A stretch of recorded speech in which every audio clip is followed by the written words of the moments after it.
Hi, welcome to the Untitled Adam Savage Show. Yet to be named. Yet to be named. I'm Will. Adam's here, of course. Hello. Hi. Norm Chan is joining us as well. And we don't have music or anything for this yet. We're just going to sit down and we're going to talk about topics of interest to Adam and us, and hopefully you guys as well. You'll reach out from at home, and We will still take suggestions for the name. yes, we're still taking suggestions for the name. There were a couple of pretty good ones in there, but I think there's something better to be found once we figure out what this is going to be about. We'll know it when we see it. Exactly. It's like naming a child, right? Exactly. It's a moment clicks. So one thing that has been of conversation lately, since we started posting videos from inside your workshop, is the idea of a man cave. It's a little bit controversial.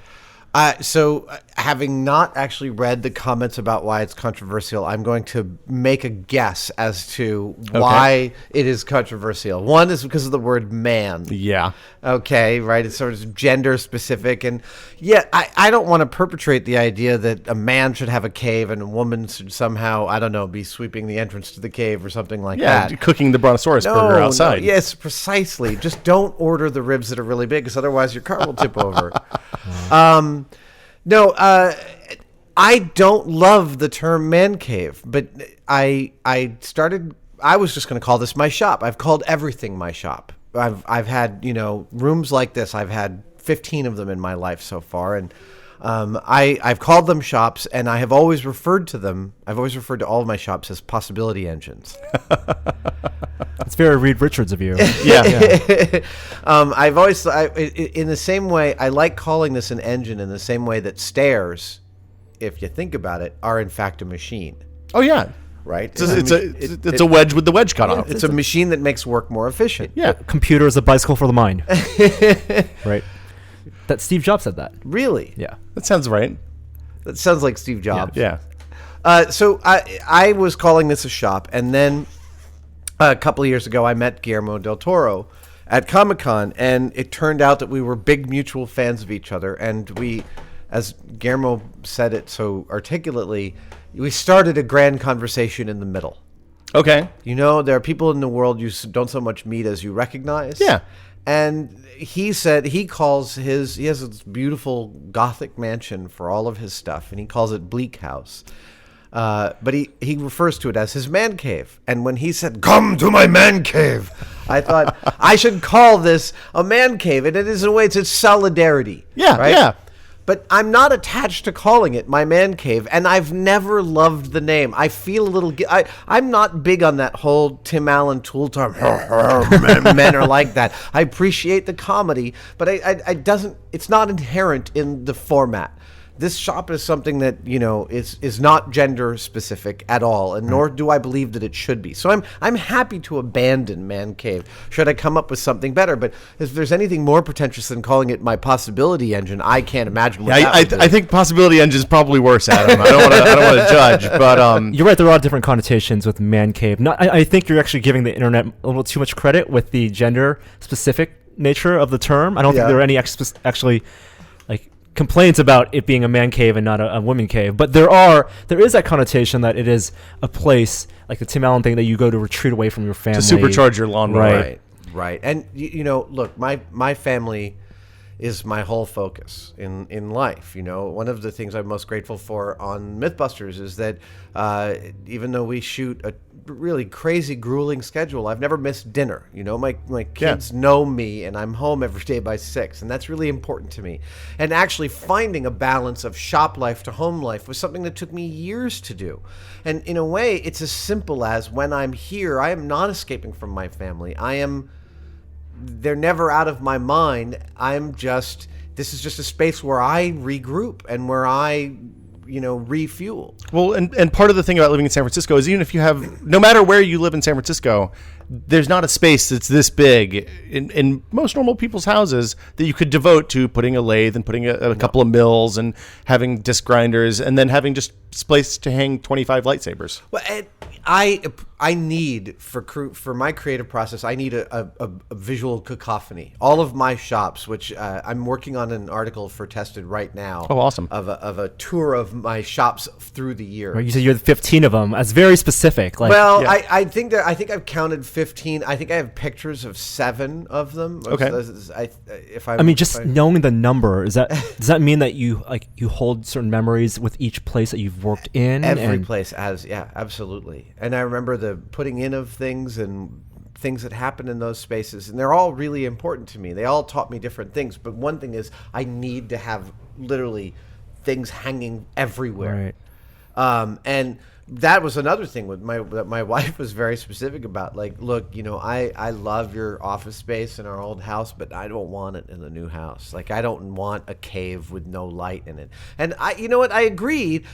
I agree with that because our house is much lighter and has a lot more windows, and it's got a very specific design aesthetic, and we love that aesthetic. So I do keep some of my most precious props. We'll do a podcast from my office at home. Oh, okay, I awesome. keep some of my most precious things there, and it also feeds me, but in a different way. It's a much more refined space than this, and they both serve their purposes for me. And do you use one as like a writing space or kind of that kind of different, more cerebral work than more hands-on stuff, or is it that kind of both you just use wherever you happen to be and find out that's an interesting question. I actually, given that I do a fair amount of writing, I don't do any of it in here. I do it very often though in my bed. Okay. I do that. I do whenever I have to make lots of notes and really sort of work something out. That is what my office is for. I also do a lot of post-processing on my photos. I've got 50,000 photographs, like we all do. Yeah. So I do I print stuff out of there. Some of my props are paper props. So I've got a big 13 by 19 large format printer in there, and that's where I do that kind of graphic work. Cool. So for someone, you've always said that people, whether you call it a man cave or not, everyone should have a space, where they can be creative, where they can hold their stuff. Does one feed the other where, you need that space first so you can allow yourself to collect stuff? Like if my space is, small office and that is my man cave, I am kind of limited by the dimensions of the room. Like I'm never going to buy a giant, R2D2 or C3PO because the space doesn't afford it. It also depends on the kind of person that you are. I joke that I'm a high functioning hoarder, but that's not really true. I'm totally capable of throwing shit out. I am a serial collector of things. I'm a collector of collections. If I can have 50 of something, I'm like, oh, I gotta have that. Well, just literally, if you're listening to the audio version of this, I'm going to paint a little bit of a word picture here. Okay. Because in my field of view, I see 2 stormtrooper heads, like I said, maybe 15 probably lightsaber hilts. Does that seem right? 2, 4, 6, 8, 10, 12, 14, 16, 18, 20, 21, 22, 23, 24. Oh my goodness. So in my field of view. 24 lightsaber hilts, a whole selection of samurai swords. Oh, and also what looks like maybe like a small claymore. I don't know what the bottom one is. I don't know. It's like a two-handed. The bottom one is Strider's sword from Lord of the Rings. Oh, okay. Which I love. The top one is a Ringwraith sword. Okay. That one up there. Then the wooden one across is a really nice wooden training boken that I bought. It's hand planed out of a fine piece of wood. Single piece of wood. Very cool. Yeah. No Hattori Hanzo. No, the Hattori Hanzo is in my office at home. Of course, naturally. Of course. Should have known. Yeah, so collections of collections. And it's not something that, you should be ashamed to, show off. Even if it wasn't in a dedicated space. I know Will has in the past made fun of me because I show off stuff. And you collect vinyl figures. And Lady Repellent is... Well, I have described the vinyl Spock and Batman as Lady Repellent. I was on... I taped an episode of Craig Ferguson's show a couple of weeks ago, and he was asking about something, and I was talking about something just like this, and he went, Christ, it's amazing to me you ever got laid. And, there is something to that. But honestly, my friend Tony met his wife at a party at his house, and his room was ringed with a shelf of all hot female action figures. Wow. And they met in that room. So I do not think that it is Lady Repellent. I honestly, and this is we're getting to something important here to me, because the fact that I love these things and collect them so ardently is a little bit weird. I admit that, and I also think it's weird. And yet, again, I keep redounding to this, like in the Maker Faire talk, that love of having those things around and bringing them out and touching them occasionally is like it's the engine of everything that I do. I think that's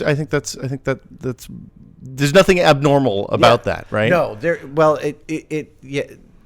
no, I don't think there is anything abnormal about that, but I recognize that it is, in a way, indulging what seem like childhood passions is a little strange, but it's also, I think, quite universal.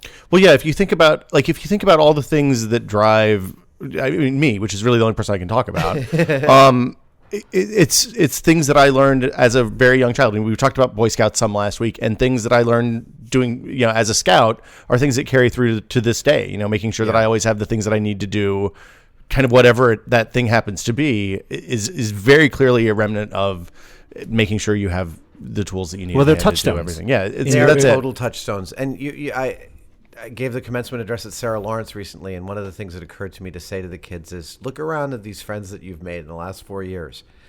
No one in your whole life will know you like these people know you. Yeah. You will have more intimate relationships than people like this here, but these people will know you in a specific way because they knew you when you were forming.